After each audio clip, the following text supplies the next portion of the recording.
My name is Robert. I joined this company after graduating from college, and I work in sales.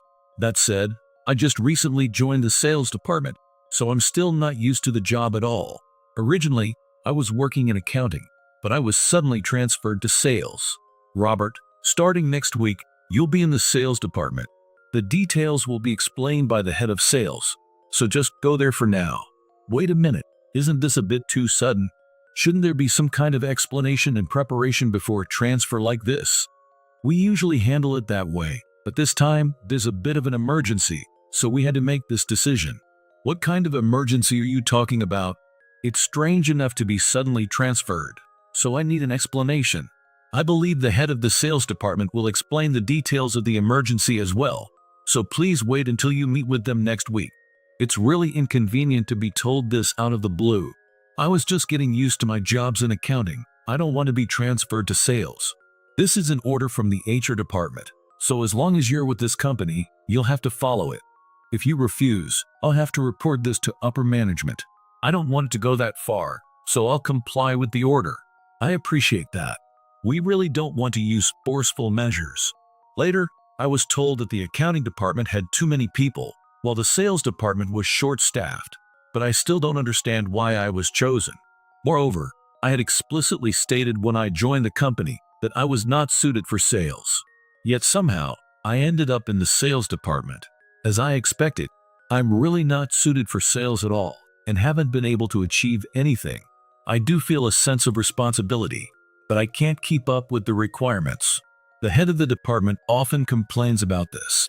You transferred from the accounting department, so you need to perform more like a valuable addition. Otherwise, I don't understand why you were brought here. It's really troubling to hear that. I never considered myself a valuable addition, nor did I ever say I was good at sales. Even if you're not good at sales, now that you're here, you need to perform.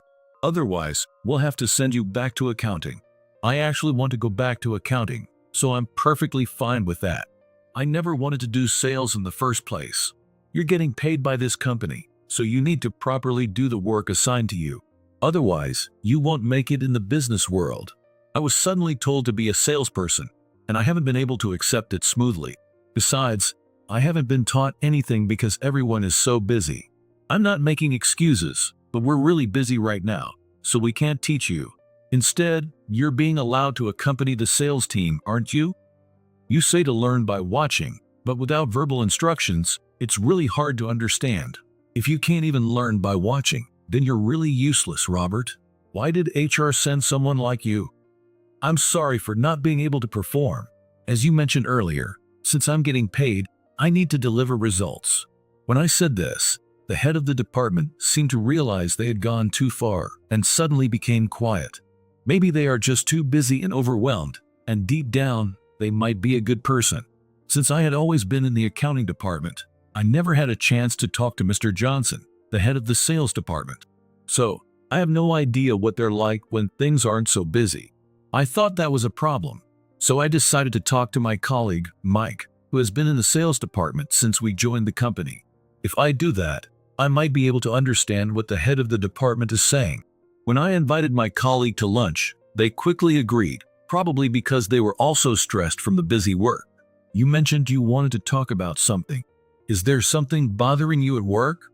I've had my share of issues, so I'm glad you brought it up. I'm sorry for suddenly inviting you to lunch. It's been a few weeks since I joined the sales department, and I'm really struggling with how the head treats me. Yeah, you just started in the sales department, and since it wasn't your choice, it's understandable to feel that way. Has the head always been like this, or is it just because they're busy right now? I'd like to know if they're usually a kinder person. I haven't been criticized to that extent, but I've heard they're pretty tough on people who aren't performing well. Given that you've just started in sales, it's no wonder you're feeling this way. I see, so that's the kind of person the head is. I want to succeed, but I have no one to teach me how to do sales. It's tough not having anyone to guide you. I was lucky to get some initial training from the head, which helped me improve little by little. I picked things up quickly too, so if someone could just teach me, I'm sure I could perform better. I'd love to help, but I'm not skilled enough to teach you. Maybe you should try asking the head again. I've already asked the head, but he said they're too busy to teach me. That's why I'm feeling lost. It's really harsh for them to say that, especially since you just joined the sales department. They might be genuinely busy, but still. The head said I should learn by watching, which is helpful to some extent, but I need verbal instructions to fully understand. Learning by watching is important, but foundational knowledge needs to be explained. Maybe they'll have time to teach you once things calm down. Honestly, I thought the head might be strict with everyone, so I'm quite surprised. The head has been unreasonably harsh with me, to the point where it doesn't make sense. But knowing they're only tough on underperformers makes me want to work harder. I've been giving it my all, but if working harder means being treated better, I think I can do it.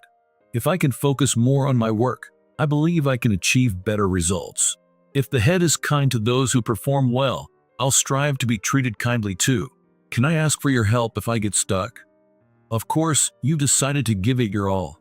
If there's anything I can teach you, just ask anytime. Thank you for saying that. I don't know how long it'll take to be recognized, but I'll do my best to produce results and gain recognition. Whether it's good or bad, once you show results, you'll be recognized. So, aim for that and keep pushing forward. You're honest, both good and bad. Instead of making excuses, I've decided to show results as a salesperson. It's impressive that you can make such a decision after all the harsh things said to you. It won't be easy, but keep going. Having your support helps me keep going. I'll do everything I can. With that, I decided to fully commit to my role as a salesperson. Though I haven't been taught any surefire methods, I'm determined to succeed. By accompanying the head on sales calls, as advised, I can learn by observing. With that in mind, I decided to watch the head's sales techniques closely and absorb everything I could. I took notes on everything the head did and applied it to my own sales approach, which surprisingly led to some success. Of course, compared to the head and Mike, my results were modest, but for someone who struggles with sales, achieving any success was quite gratifying. Noticing my progress, Mike invited me to lunch. You've been working hard lately. Your performance reports show significant improvement compared to before. I've been analyzing the head's sales techniques and adapting them to my own approach. Your ability to quantify and apply effort is impressive. It seems the head's harshness lit a fire in you. At first, it was just frustration, but I started to enjoy the challenge and managed to produce some results. Among those who joined the sales department with you, you're probably performing the best. Of course, I believe you can still improve. Now that you mention it, I might be. I've been aiming to reach the head in your level, so I haven't compared myself to others. Your focus can narrow your view, which is very like you, Robert. Just keep up the good work, and you'll continue to improve. I'm looking forward to it. You're looking forward to my success. You're really a great guy, Mike. I'm glad you're in the sales department with me. I'm glad you're here too. Your presence gives me a sense of rivalry and makes me want to work harder. I'm happy to hear I've positively influenced you. Honestly, I thought I was just being a burden, so I hesitated to invite you to lunch. Why would you feel that way? We're colleagues and should push each other to improve. Thank you for thinking that way. I'll aim to have an even greater positive impact on you by showing more results. I'll strive not to lose to you, Robert. I'm rooting for you to get recognized by the head soon, so keep at it. Thank you for always supporting me. I'll work hard to get recognized by the head as soon as possible. With Mike's encouragement, I felt even more motivated to excel. I'd been working hard, but knowing others were expecting me to succeed gave me an extra boost. I decided to learn from other colleagues as well, accompanying managers and other employees on their sales calls. I realized that everyone has a different sales style. I was really happy to realize that not everyone has the same sales style. So, I decided to become someone who could gather the best parts of everyone's methods. I thought that by doing so, I could outperform anyone. As I learned from various people and worked hard in my own way, I eventually became the top performer in monthly sales contracts in the sales department. The head of the department noticed this and called me in. I didn't expect you to become the top performer in monthly sales contracts, Robert. I didn't have high expectations, but after talking to Mike, I thought you might eventually surprise us. It's surprising to hear you and Mike talked about me like that. Mike and I often go out for meals, but he never mentioned such conversations. Mike probably didn't tell you because he didn't want you to feel pressure. He was being considerate. Mike is very considerate in that way, so I'm sure that's what it was. Anyway, thank you for producing such great results despite being suddenly transferred to the sales department. I never expected you to become the top performer so quickly. Honestly, I didn't expect to get this far myself, but by accompanying you on sales calls and learning from you, I was able to achieve these results. Even though you've achieved such impressive results, you attribute your success to others' help. You're truly a humble person, Robert. When I first joined the sales department, it was tough because you were so strict with me. It's an honor to be recognized now. When you first joined, you seemed to be taking the sales job lightly, so I was tough on you to help you grow. You're not only a professional in sales, but also excellent at training people. I look forward to learning even more from you. If you continue to produce results like this, you might take over my position as head of the department. I'll have to work hard to prevent that. I hadn't thought about that, but I'll work with the intention of doing so. I look forward to working with you. By the way, the reason I called you today wasn't just to have this conversation, but also to give you a reward. The head handed me a large paper bag, and then, upon immediately checking the contents, I found a jacket and a scarf inside. It seemed they were a reward for becoming the top performer in the sales department. I didn't expect such a gesture from someone who had been so strict with me initially, but being acknowledged in this way made me feel truly recognized.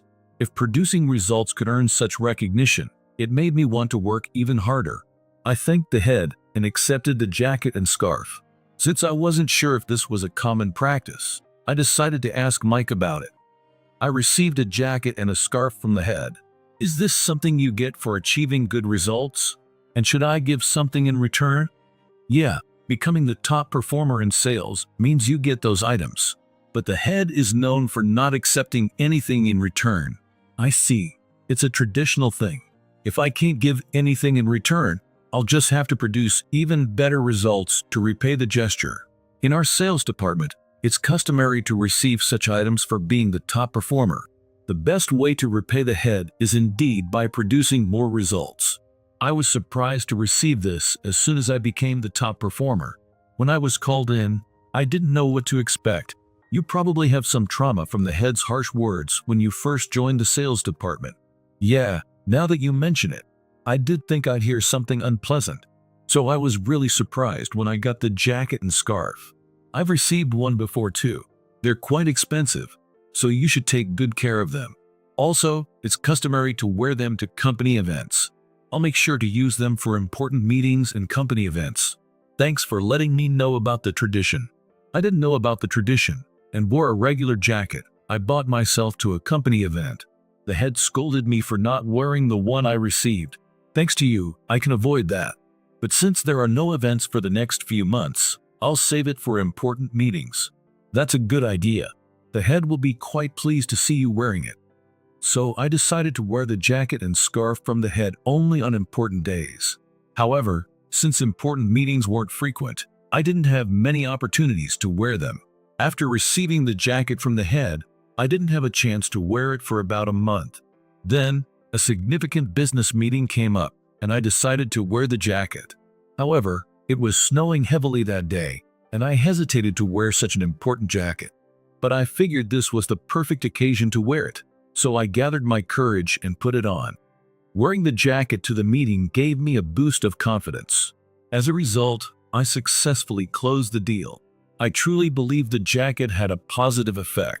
On my way back, while waiting for the train at the nearest subway station, I noticed a boy shivering at the edge of the platform.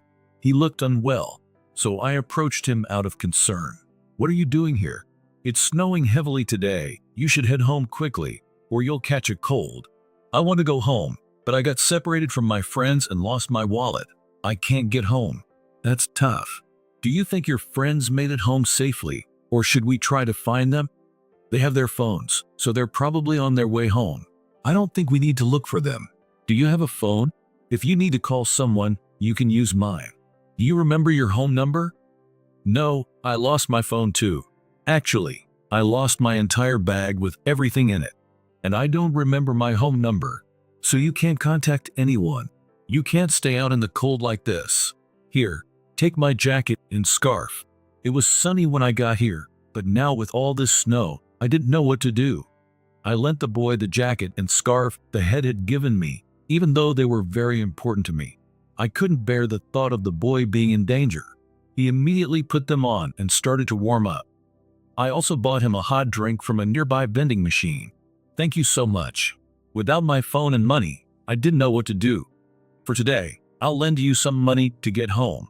You should go to the police with your parents. Maybe someone turned in your bag. You're lending me money even though we just met? And you gave me your jacket and scarf too. I couldn't just leave a kid in trouble without helping. Make sure you get home safely. Thanks a lot. With some money, I can get home right away. I wish I could take you home myself, but I'd miss my last train. Just make sure you get home safely. I know this station well, so I'll be fine. Thanks for everything. Because of you, I can get home safely. I lent the boy some money, and just then, his train arrived. He thanked me and ran off to catch it. The warm drink seemed to revive him a bit. When I first found him, he was shivering and curled up, but now he was able to run. Watching him run, I felt glad I had helped. However, I realized I hadn't exchanged contact information with him. I had no way of knowing where he lived or how to contact him. Although the money I lent him was only about $20, I definitely wanted my jacket and scarf back. But without his contact details, there was nothing I could do. Feeling a bit hopeless, I headed home. The next day at work, the head approached me. You look pretty down. Yesterday was an important meeting, wasn't it? Didn't it go well? No, the meeting went well. We should start the deal next week. Then why are you so down? You secured such a big contract, you shouldn't be feeling like this. The contract went fine, but another problem came up, which is why I'm feeling this way. Sorry to make you worry. Tell me what's bothering you. Seeing you so visibly upset makes me think something bad happened at work. Actually, I found a boy freezing at the station, so I lent him the jacket and scarf you gave me, but we parted ways without exchanging contact information. What? Robert, how could you do such a thing? What were you thinking? Giving away something that was a gift? I never expected this from you. I'm really sorry. I thought the boy's life was in danger, so I lent them to him. I didn't anticipate this outcome. I don't want to hear excuses. You treated my gift so carelessly. Fine, Robert. Go to another department. No way. I understood why the head was angry. After all, I had given away the items he had given me, but I didn't expect this level of response and was honestly shocked. Losing the jacket and scarf was bad, but being told to transfer to another department was unexpected. Still, the head wasn't wrong, I was at fault, so I couldn't argue. And so, I was sent back to the accounting department. When I first joined the sales department, I wanted to return to accounting, but now I felt differently. I had started achieving results in sales and wanted to continue. Faced with this turn of events, I didn't know what to do. As I pondered this while working in accounting, 10 years passed. One day, the head of the sales department called me in. We had an extremely important meeting today, but Mike was suddenly hospitalized. I have another meeting to attend, so I need you to go in his place. I heard about Mike's hospitalization, but I've been working in accounting for the past 10 years. I don't want to rely on you, but honestly, I think you're better at handling negotiations than the remaining sales team. I'm honored to hear that, but however, even Mike was struggling with this meeting, so I think it's a waste for you to go. If even Mike struggled, it must be a tough negotiation, but being told it's a waste is frustrating. If you're truly frustrated, succeed in this negotiation. Then I'll acknowledge you again. If I succeed in this meeting, will you forget about the jacket and scarf incident? This negotiation is very difficult, so if you succeed, I'll forget about it. Then, will I be able to work in the sales department again? I don't think you'll succeed, but if you do, sure. Understood. I'll make sure to succeed. So, I took on the responsibility of replacing Mike for the important meeting, hoping to earn the head's approval. However, I hadn't handled a business meeting in 10 years, so my confidence was shaky. But the chance to return to the sales department, which I had longed for over the past decade, made me determined. When I arrived at the meeting location, I was greeted by the person in charge, Mr. James. To my surprise, He was wearing a jacket I recognized immediately. It was unmistakably the jacket the head had given me. "Excuse me, but I couldn't help but notice your jacket. This jacket is very special to me. 10 years ago, a kind person lent it to me, and I wear it for important meetings. I lent that jacket.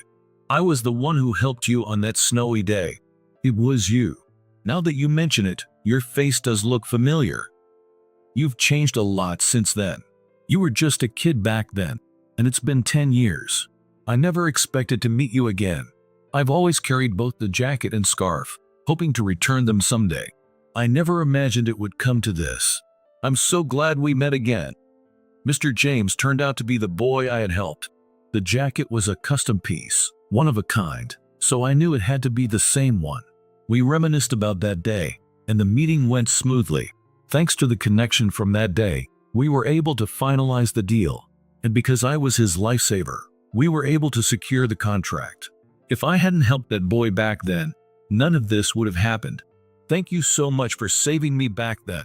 I wouldn't be where I am today without you. Thank you for the contract.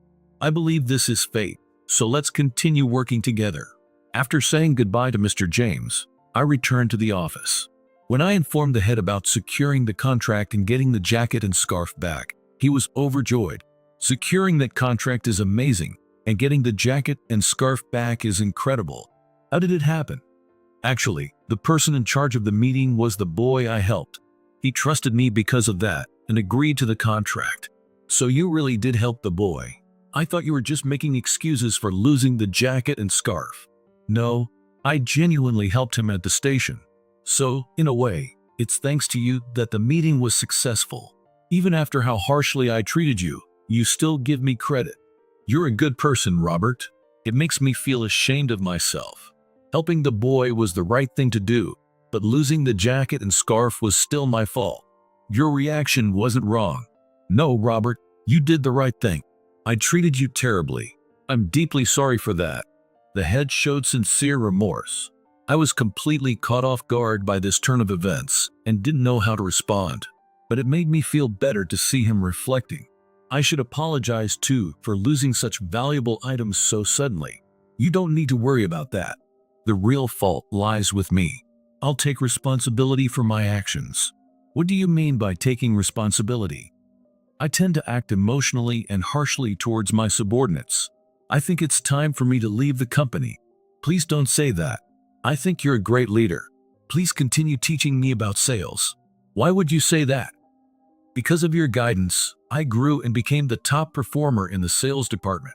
If you feel that way, then I'll focus on teaching sales, but I want you to become the head of the sales department. Even with a 10-year gap, are you sure? I believe everyone will support you as the head of the sales department. As the head spoke, the entire sales department applauded. It seemed everyone really felt that way. During the 10 years I was absent, my monthly sales record remained unbeaten. Hearing this gave me the confidence to accept the position as the head of the sales department. Meeting the boy again and seeing my efforts pay off was unexpected but rewarding. Moving forward, I want to continue doing the right thing and excel in the sales department.